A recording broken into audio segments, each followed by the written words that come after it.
여러분 안녕하십니까? 뉴스투데이 제주입니다. 제주시 노형동의 초대형 카지노 복합 리조트인 드림타워가 완공을 앞두고 있는데요. 벌써부터 카지노 건물에 야간 조명을 밤새도록 가동하는 바람에 시민들이 잠을 제대로 이루지 못할 정도로 심각한 빛 공해에 시달리고 있습니다. 조인호 기자가 보도합니다. 오는 7월 완공을 앞두고 있는 드림타워 복합 리조트입니다. 날이 어두워지면서 쌍둥이 빌딩 사이의 하얀색 원통형 카지노 건물에 불이 환하게 들어오기 시작합니다. 울긋불긋한 눈부신 빛의 물결이 카지노 외벽에 빼곡하게 설치된 수천 개의 조명 등을 타고 흐릅니다. 형형색색의 기하학적인 무늬와 거대한 글자들이 춤을 추면서 어두웠던 밤거리를 화려하게 수놓습니다. 드림타워 측은 이 같은 야간 조명을 지난달 말부터 저녁 8시부터 아침 6시까지 밤새도록 가동하고 있습니다. 이렇게 충동 테스트를 하는 거예요. 그리고 나름대로 이거 프로그램으로 해서 우리가 시뮬레이션을 안에 PC를 해보는 거예요, 이게 지금. 근데 강하게 키지는 못할 것 같아요, 지금. 이거 켰다고 왜 민원이 들어와서. 카지노의 야간 조명이 지금은 완전히 꺼진 상태인데요. 취재진이 촬영을 하는 것을 본 드림타워 측에서 황급하게 조명을 꺼버린 겁니다. 인근 아파트 주민들은 야간 조명이 가동된 뒤부터 밤마다 잠을 제대로 이루지 못하고 있다며 피해를 호소하고 있습니다. 밤에 비치는 이 색 자체가 여러 가지 색으로 이제 바뀌다 보니까 문제는 이제 우리가 잠을 잘 때 침대에서 역시도 그 불빛이 그 창문으로 계속 들어오다 보니까 잠자는 것도 좀 힘들고. 문제는 이 같은 빛 공해가 지역 주민들의 건강에 치명적인 영향을 미칠 수 있다는 점입니다. 전국의 유방암 환자 10만 명을 조사한 결과 야간 조명 등 빛 공해가 심한 지역의 환자 발생률이 24%나 높다는 연구 결과가 나오기도 했습니다. 빛이 있으면 멜라토닌 호르몬이 분비가 안 돼요. 그런 멜라토닌이 그 암세포가 생성이 되는 거 억제하는 효과가 있는데 그 억제 효과가 줄어드니까 암이 될 가능성이 많은 거가 있고요. 드림타워는 건물이 완공되면 카지노 앞 분수대에서 레이저 쇼까지 펼칠 계획입니다. 제주 최대 인구 밀집 지역에 라스베가스나 마카오에서나 볼 수 있던 초대형 야간 조명이 등장하면서 빛공해 논란도 커지게 됐습니다. MBC 뉴스 조인호입니다. 4.3일 세상에 처음 알린 작품 순이 삼촌이 창작 오페라로 무대에 오릅니다. 작가 현기영과 제주 4.3 평화재단이 소설 원작 사용을 허가하는 협약을 체결하면서 오페라 순이 삼촌 제작을 위한 첫 발을 내딛었습니다. 박성동 기자입니다.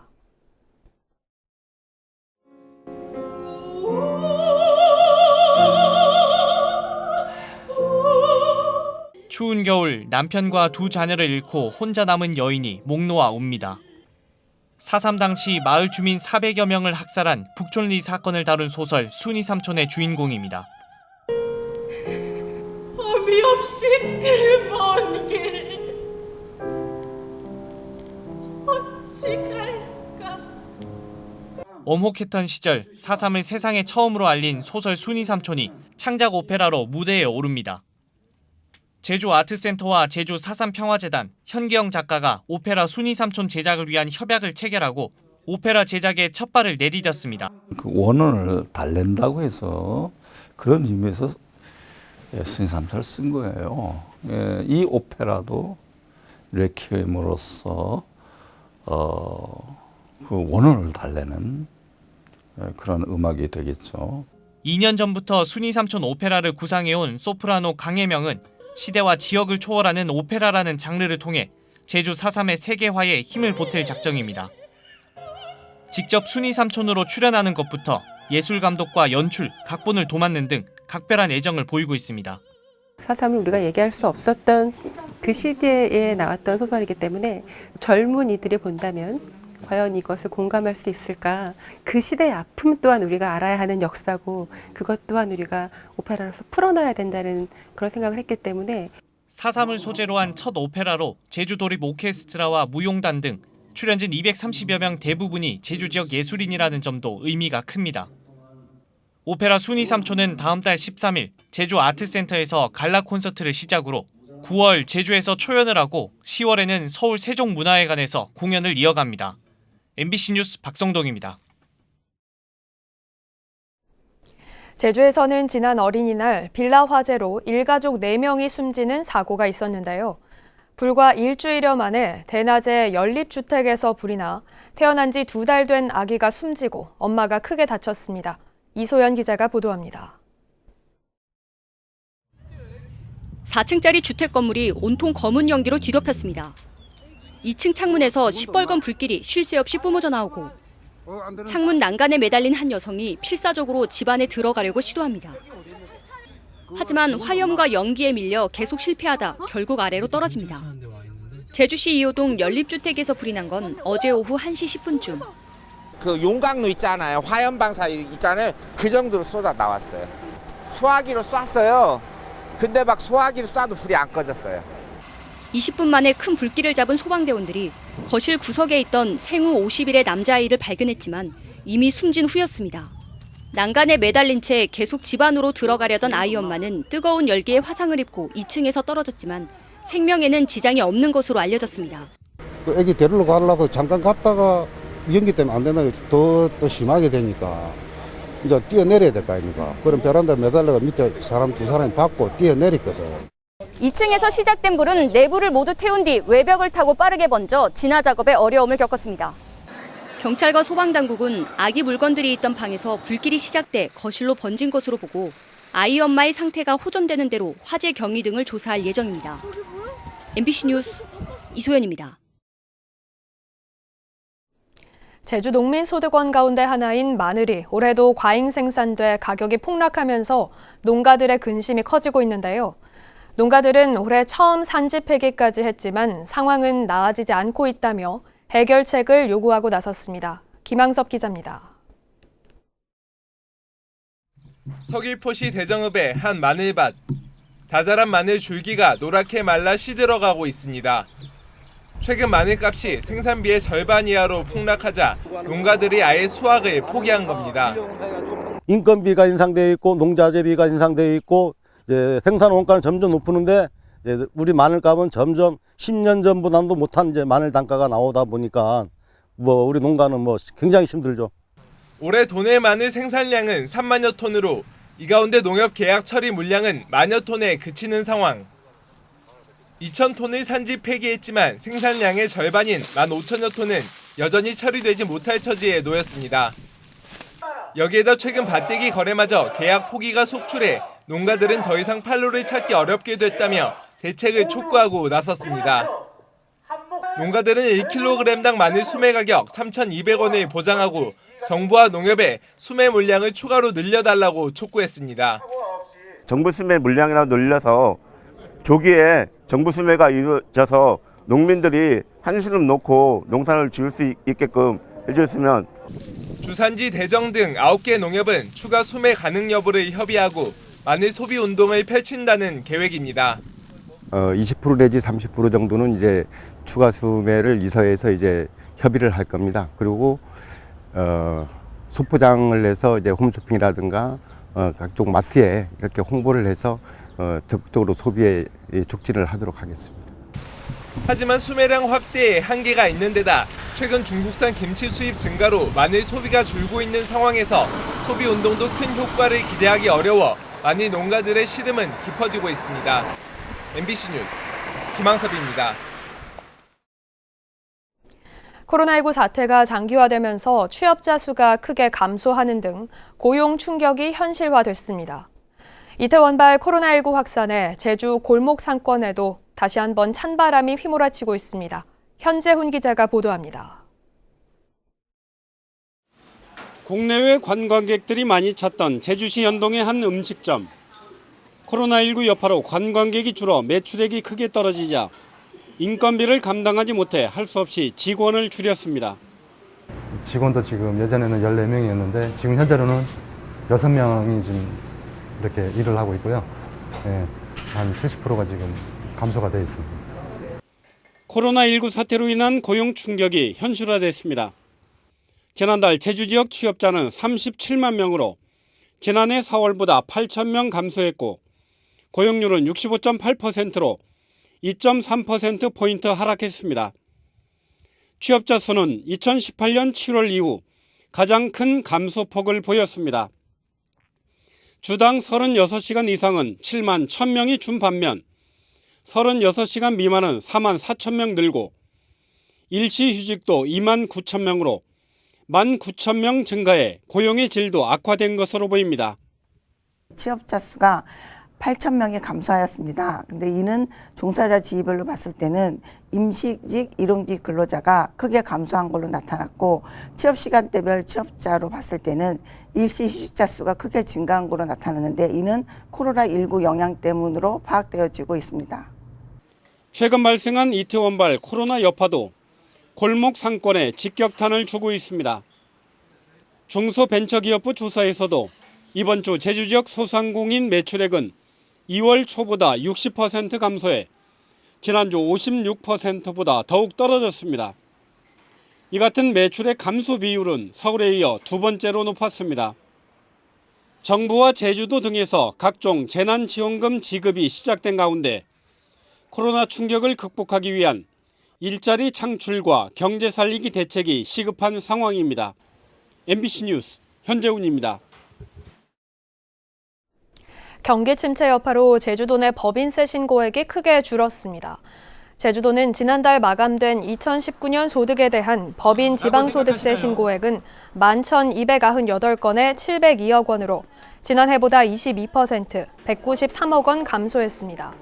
또 법인세 납부 연기를 신청한 법인은 지난해 한 곳에서 올해는 코로나19 여파로 40곳으로 늘었습니다.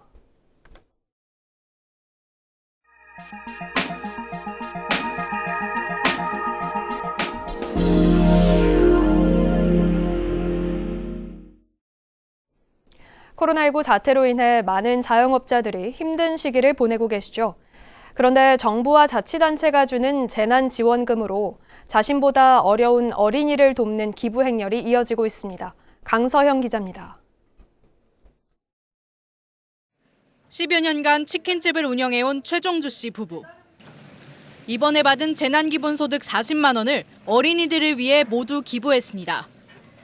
이전부터 가정 환경이 어려운 청소년들에게 직접 만들어 팔던 치킨을 나누던 최 씨 부부는 1인당 20만 원, 예상치 못했던 광양시의 재난기본소득이 지급되자 바로 기부를 결심했습니다. 어린애들이 앞으로 우리나라를 책임을 지고 같이 살아가야 될 사람들이잖아요. 우리가 추후에 나이를 먹고 힘들었을 때 우리 자라나는 우리 어린애들이 우리를 위해서 희생도 하고 우리를 위해서 노력도 할 것이고. 순천에서 한식당을 운영하는 조현희 씨 부부도 앞으로 받을 기본소득을 기부하겠다고 서약했습니다.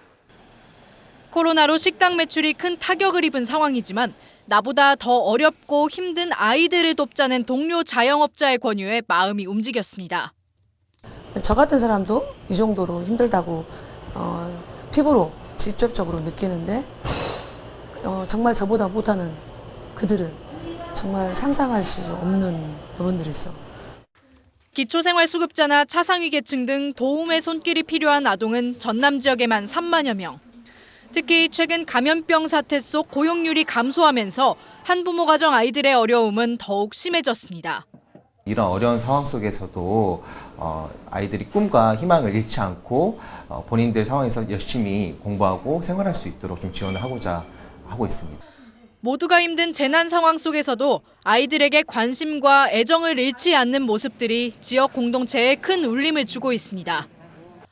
MBC 뉴스 강서영입니다. 정부 긴급재난지원금 전담팀이 가동됩니다.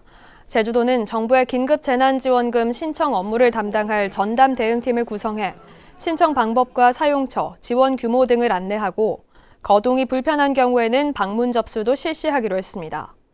제주는 기초생활보장 생계급여 수급자나 기초연금, 장애인연금 대상자만 현금 지급되고 나머지는 신용카드와 체크카드 충전 또는 선불카드로 지급됩니다. 어제까지 제주에서는 4만 7천여 가구가 318억 원을 신청했습니다.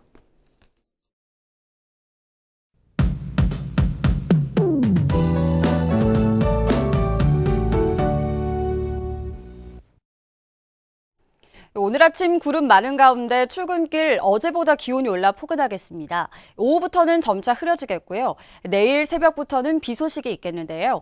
예상되는 비양은 30에서 80mm, 남부와 산지를 중심으로는 120mm 이상의 비가 내리겠습니다. 이번 비는 모레 새벽까지 이어지겠고요. 북부 해안 지역은 상대적으로 적은 양의 비가 오면서 지역 간의 강수량 차가 크겠습니다. 내일 아침부터는 바람도 강하게 불겠는데요. 비 피해 없도록 대비 잘해 주셔야겠습니다. 오늘 어제보다 기온이 오르겠습니다. 북부를 중심으로는 낮 최고 기온이 26도를 보이면서 초여름 더위가 찾아오겠는데요. 낮 기온이 많이 오르는 만큼 일교차도 크게 벌어지겠습니다. 옷차림과 건강관리에 유의하셔야겠고요. 미세먼지 농도 보통 수준으로 대기질은 무난하겠습니다. 다음은 자세한 지역별 날씨입니다. 현재 기온 북부와 남부가 16도, 서부 14도, 동부 13도로 어제 같은 시각보다 3도가량 높겠습니다. 낮 최고 기온은 북부가 26도까지 오르겠고요. 동부 23도, 남부 22도, 서부 21도로 지역 간의 온도차가 크겠습니다. 오늘 도서 지역은 구름 많겠고 현재 기온 15도를 보이고 있습니다. 바다의 물결은 대부분 해상에서 1에서 2m로 일겠고요. 내일 아침부터 제주 남쪽 먼바다와 앞바다에는 풍랑특보가 발효될 가능성이 있겠습니다. 해상 안전사고에 유의하시기 바랍니다. 오늘 아침 제주공항은 구름 많은 가운데 항공편은 정상 운항되고 있습니다. 주간 날씨입니다. 이번 주말과 다음 주 월요일에는 비 소식이 있겠습니다. 날씨였습니다. 제주 지역 약사들에게 대한약사회 명의로 제주 4.3을 비방하는 괴우편이 발송돼 경찰이 수사에 나섰습니다. 대한약사회는 약사회를 사칭한 성명불상자를 공직선거법 위반과 사문서 위조, 업무 방해 등의 혐의로 서울 서초경찰서에 고발했습니다. 약사회는 총선 기간에 제주에서 민감한 4.3을 언급한 우편물이 발송된 점에 비춰 약사들에게 영향력을 행사하려 한 것으로 보고 있습니다. 우편물에는 제주 4.3이 공산주의자에 의해 자행되고 4.3 추념일 제정을 반대한다는 내용이 포함됐습니다. 제주지방법원 행정일부는 자치경찰이 단속한 불법 체류자를 놓쳤다며 징계를 받은 것은 부당하다며 제주 동부경찰서 소속 경찰관이 낸 소송에서 원고의 청구를 기각했습니다. 해당 경찰관은 자치경찰에 대한 지휘권이 없어 현행범으로 체포할 수 없었다고 주장했지만 재판부는 범죄 혐의가 있었던 만큼 수사 권한이 있는 경찰관이 수사에 차질이 없도록 조치를 취했어야 한다고 밝혔습니다. 뉴스투데이 제주였습니다. 여러분 고맙습니다.